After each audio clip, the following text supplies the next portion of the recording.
এই বিয়েটা নিয়ে সবার অনেক কৌতূহল ছিল, প্রশ্ন ছিল কার বিয়ে খেতে গেছিলাম। আর আজকের ব্লগে এই কিউট কাপলের হলুদের অনুষ্ঠানটা আপনাদের সাথে শেয়ার করব।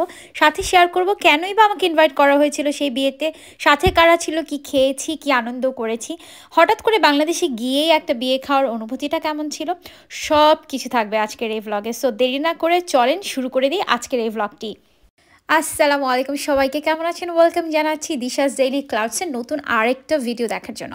আজকের ব্লগটা খুব বেশি জোস হবে, কারণ আমি অনেক দিন ধরে ওয়েট করছিলাম যে এই ব্লগটা আপনাদের সাথে শেয়ার করব। এই বিয়েটা নিয়ে সবার অনেক প্রশ্ন ছিল, অনেক কৌতূহল ছিল, এটা কার বিয়ে, আমি বা কেন দেশে গিয়েই বিয়েটা খেলাম। আমার বাবা মাকে দেখা যাচ্ছে না, হাজব্যান্ডকে দেখা যাচ্ছে না, আবার দুই বোনকে দেখা যাচ্ছে। বিয়ের দুদিন আগে থেকে বিয়ে খাওয়া শুরু করেছি, আবার একদম শেষ অবধি পর্যন্ত ওয়েট করেছি। আপনারা অনেকেই জানেন যে এবার আমি সুইডেন থেকে ইটালি থেকে বাংলাদেশে গিয়েছিলাম। তো যেহেতু শর্ট নোটিসে দেশে যাওয়া, ওভাবে টিকিটও পাচ্ছিলাম না, লং একটা জার্নি, খুব টায়ার্ড ছিলাম। যাওয়ার দুদিন পরে এই হলুদটা অ্যাটেন্ড করেছি। আর এই হলুদের অনুষ্ঠানে বা পুরো বিয়েটাতে আমার তেমন কোনো শপিংই করা হয়নি, হাতে সময় ছিল না, আর খুব বেশি সিকও ছিলাম। সব কিছু মিলিয়ে বিয়েটাতে একটু এনজয় করা আর অ্যাটেন্ড করতে পারাটাই ছিল আমার জন্য মুখ্য বিষয়। আমার বেস্ট ফ্রেন্ড রিয়াকে তো আপনারা অনেকেই দেখেছেন ছবিতে এবং ব্লগে, আর উনি হচ্ছে আমার ফ্রেন্ডের বিউটিফুল মাদার। কয়েক মাস আগে হঠাৎ করেই রিয়ার আক্তটা হয় এবং শর্ট নোটিসে, তো আমি তো আর আসতে পারিনি, কারণ আমি প্রবাসী, চাইলেই আসতে পারি না। আমার মনে একটা দুঃখ অনেক আগে থেকেই ছিল যে আমি আমার কোনো ফ্রেন্ড, ভালো ফ্রেন্ড, বেস্ট ফ্রেন্ড কারো বিয়েতেই অ্যাটেন্ড করতে পারিনি, মিস হয়ে গেছে। তো এদিকে রিয়ারটা ছিল শেষ ভরসা, সেটাও যখন মিস হয়ে গেল মনটা অনেক বেশি খারাপ ছিল। এবং তার কিছুদিন পরেই আমাকে আন্টি ফোন দিল, আর আন্টি, আঙ্কেল, রিয়ার দুই ভাই, মাশাল্লাহ আমার মনে হয় আমারই আরেকটা পরিবার, কারণ আমি এই পরিবারটার সাথে একদমই অতপ্রতভাবে জড়িত।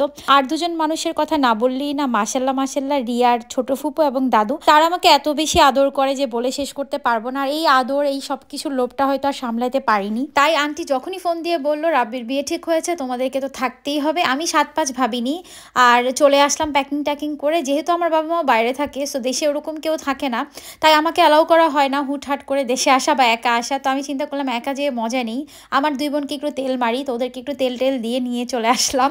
এবং আলহামদুলিল্লাহ ফাইনালি অনেক বেশি আনন্দ করলাম। পুরো ভিডিওটা জুড়ে আমাকে আমার বান্ধবীর সাথে দেখতে পাবেন না, তবে বান্ধবীর ভাই বোন আত্মীয় স্বজনের সাথে ঠিকই দেখতে পাবেন, কারণ আমার বান্ধবী অনেক বেশি ব্যস্ত তার ভাইয়ের বিয়ে নিয়ে। সব কিছু যেন পারফেক্ট হতে হবে মাশাল্লাহ, এবং ও অনেক বেশি চেষ্টা করেছে। আর একটা মানুষ এত রেসপন্সিবল হতে পারে, এত ডেডিকেশন দিয়ে তার পরিবারের জন্য করতে পারে, এটা আমি আমার বান্ধবীকে না দেখলে একদমই বুঝতাম না। 2017 সালে আমরা 3 বোন মিলে আমার বিয়েতে খুব আনন্দ করেছিলাম। এরপরে আসলে আর ওইভাবে দেশে বিয়ে খাওয়া হয়নি। আর এই যে 2024 সালে 3 বোন মিলে একটা বিয়ে অ্যাটেন্ড করছি, মাশাল্লাহ আমার দুই বোনকেই পরীর মতো লাগছে, মাশাল্লাহ মাশাল্লাহ। আর আমরা অবশ্য খুবই টায়ার্ড ছিলাম, ওরা দুজনও প্রচুর টায়ার্ড ছিল, যেহেতু আমরা লম্বা একটা জার্নি করে গিয়েছিলাম।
तू मेरा भाई है, मेरा यार है, और जिसके पास सच्चा यार है उसके पास सारा संसार है।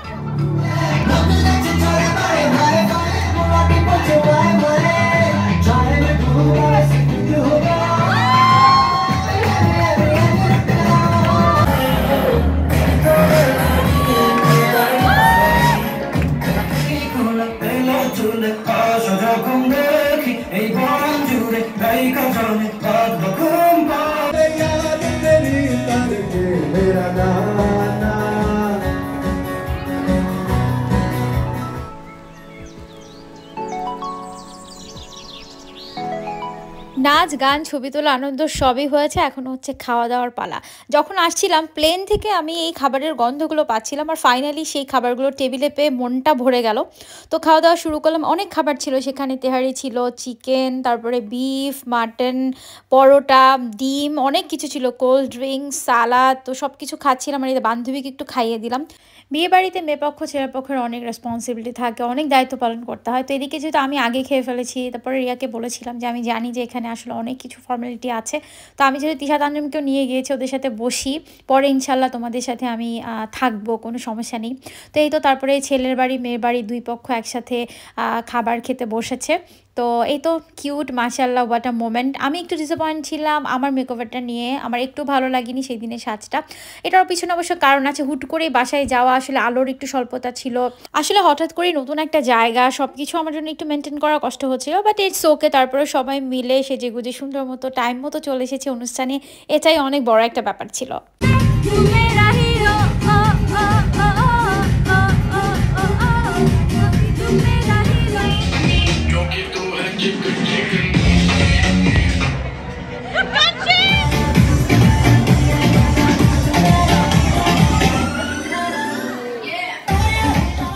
বর কনে এবং এই দুই পরিবারের সাথে সামিল হয়ে আমরাও অনেক বেশি আনন্দ করে নিলাম। একটা হলুদের প্রোগ্রামে অনেক আনন্দ হয়, আর এই সব কিছু আসলে একটা ব্লগে শেয়ার করা সম্ভব হয় না।